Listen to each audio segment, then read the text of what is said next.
few people have shaped modern faith like Billy Graham, a humble preacher who became a global phenomenon. With a message of hope, he filled stadiums, counseled presidents, and touched millions.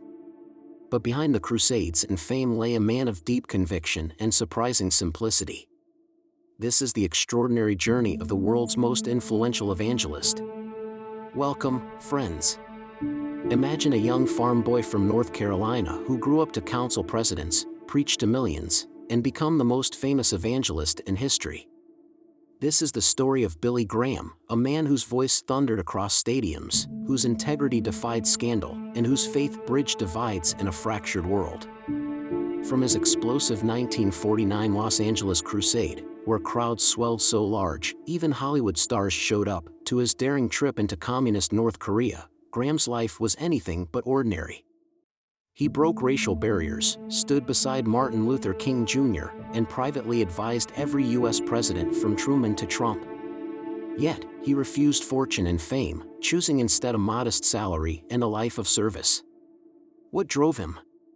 How did a simple preacher captivate 215 million people in person, and billions more through TV and radio? And why, even after his death, does his legacy still ignite passion and controversy? Stick around, we're diving into the triumphs, secrets, and spectacular moments of a man who changed the world, one soul at a time. Latin Cross Globe showing Europe, Africa. Billy Graham's influence transcended pulpits and altars, reshaping the very fabric of 20th and 21st century life.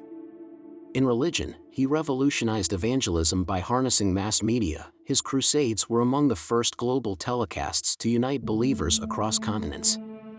He became the rare figure who could bridge Protestant divides while engaging Catholics and Orthodox Christians, creating an unprecedented ecumenical footprint. In politics, Graham served as spiritual counselor to 12 U.S. presidents, from Truman to Trump, earning the nickname America's Pastor. His White House access gave him a quiet but powerful role in Cold War diplomacy, including behind-the-scenes efforts during the Civil Rights Movement.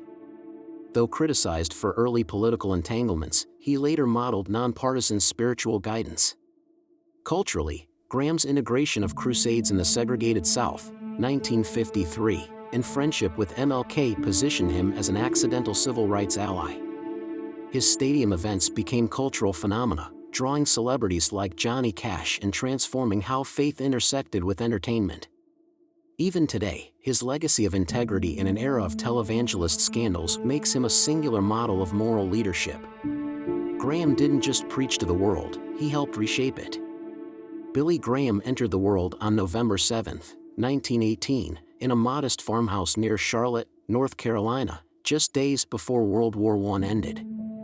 Born to William Franklin Graham Sr., a strict dairy farmer, and Morrow Coffee Graham, a compassionate homemaker, young Billy grew up in the hard-working, no-nonsense world of rural Depression-era America. The Graham family's devout Presbyterian roots shaped his early years, with daily Bible readings and strict moral values. As a teenager, Billy showed little hint of his future calling, more interested in baseball than theology until a 1934 tent revival by evangelist Mordecai Ham ignited his spiritual awakening. That pivotal moment in Charlotte's Shirley Avenue Tabernacle set the course for history. His upbringing, steeped in Southern work ethic, simple living, and unshakable faith, became the foundation for his global ministry. This farm boy's journey from milking cows to moving millions proves that great destinies often have the humblest beginnings. In the autumn of 1934, a lanky 16-year-old farm boy named Billy Graham reluctantly attended a Mordecai Ham revival meeting in Charlotte, North Carolina, and walked out a transformed young man. Night after night, Ham's fiery sermons about sin and salvation pierced young Billy's heart, though he initially resisted. The turning point came when Ham declared, "There's a boy here who needs Christ." Words Graham felt were directed straight at him. On that fateful night, Billy responded to the altar call, his heart pounding as he made his way forward through the sawdust-covered tent. This raw, emotional conversion experience, where he surrendered his life to Christ, became the spiritual foundation for everything that followed. Years later, Graham would reflect that this was when God put his hand on me. The same passionate evangelism style that won his own soul would later characterize his historic crusades. This small-town tent revival didn't just convert a teenager, it launched what would become the most influential evangelistic ministry of the 20th century. In 1940, a 21-year-old Billy Graham arrived at Wheaton College in Illinois, the prestigious Christian liberal arts school that would shape both his theology and his future. While excelling in anthropology studies, Graham's true education came through spiritual debates that refined his preaching style and deepened his evangelical convictions. The campus became his training ground for mass evangelism, where he first organized Christian rallies that foreshadowed his global crusades.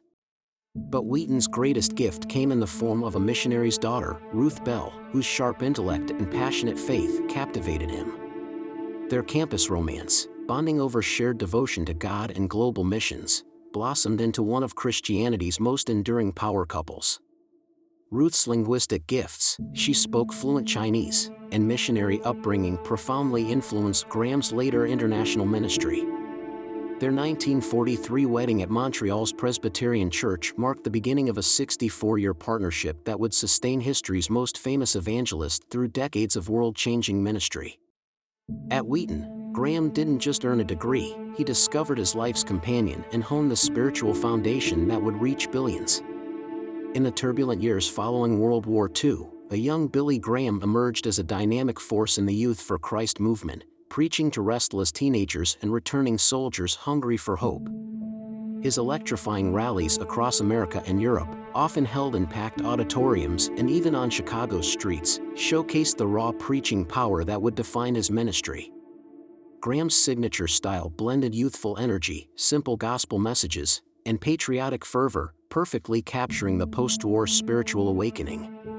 These early crusades became his proving ground, where he honed techniques he'd later use in stadium events, compelling altar calls, choir-led worship, and innovative use of radio broadcasts. His 1946-47 European tour, preaching in war-ravaged cities, expanded his vision beyond America and planted seeds for his global ministry.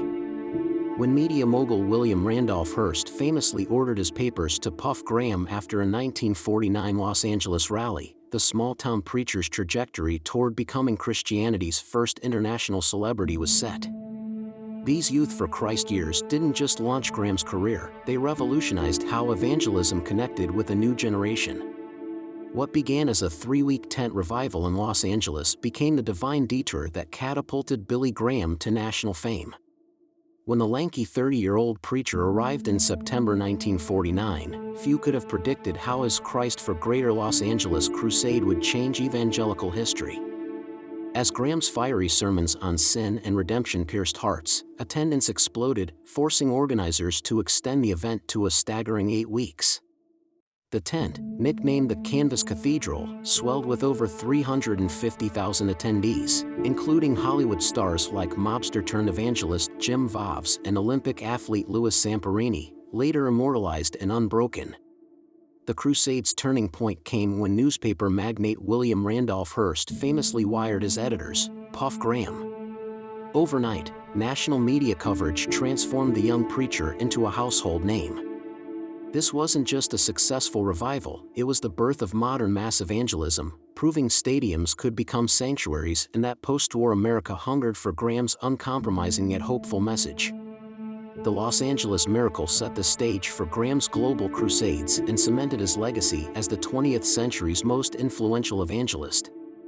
Fresh off the explosive success of his 1949 Los Angeles crusade, Billy Graham made a strategic decision that would institutionalize his ministry's impact for generations. In 1950, he founded the Billy Graham Evangelistic Association, BGEA, in Minneapolis, not as a personality-driven organization, but as a mission-focused engine for global evangelism. The BGEA became the operational powerhouse behind Graham's crusades, radio broadcasts, Hour of Decision, films, and later, television specials that reached millions.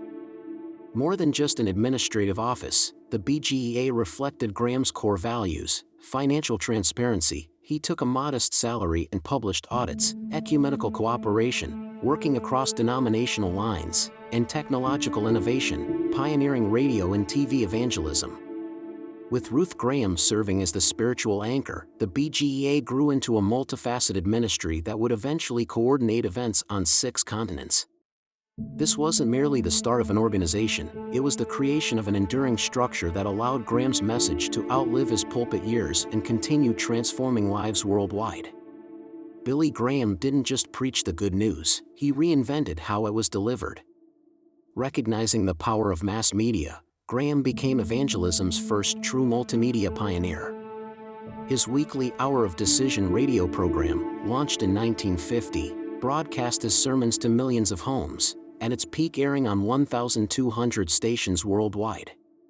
When television emerged, Graham boldly adapted, filming crusades that brought his revivals into living rooms across America.